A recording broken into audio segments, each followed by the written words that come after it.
The National Desk's Angelo Brown joins us right now. Very interesting topic here, Angela. First of all, what is Havana syndrome and why have this talk about it right now? Well, Jan, the Havana syndrome is a mysterious illness that struck embassy staff in Havana, Cuba in 2016. There is added pressure right now in the White House to get to the bottom of this because new cases came to light this year. Officials believe the symptoms were caused by a directed energy source, possibly from a foreign adversary. At least 130 cases are being investigated, but the big question, of course, who's to blame?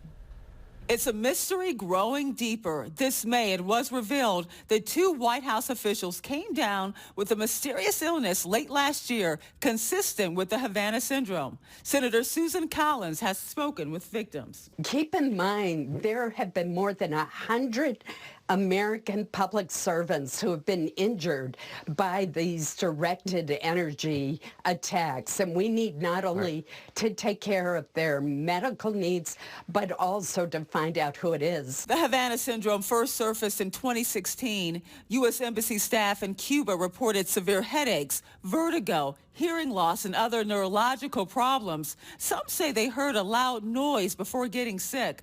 Dr. James GIORDANO, a senior fellow in biosecurity, technology, and ethics at the United States Naval War College, was brought in by the government to look over medical records of public servants in Havana. Did something physical happen there? Yes. Does this suggest the possibility of some type of weaponizable device that can be used for individual and perhaps group and community disruption? Yes. Cases of the Havana syndrome extended beyond Cuba, including cases right here in the U.S. Roughly 130 cases are being investigated involving diplomats, spies, soldiers.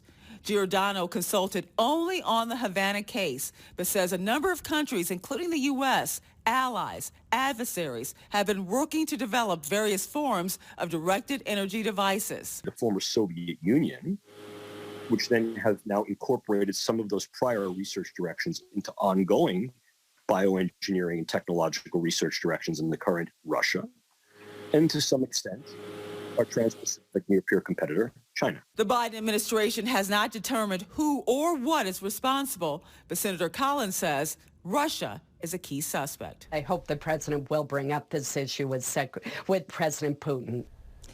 And just days ago, the Senate passed a bill to provide aid and resources to U.S. officials reporting symptoms related to the syndrome, including those headaches and those hearing and vision losses and even vertigo. But of course, the bill still has a ways to go, Jan. All right. Thank you so much, Angela.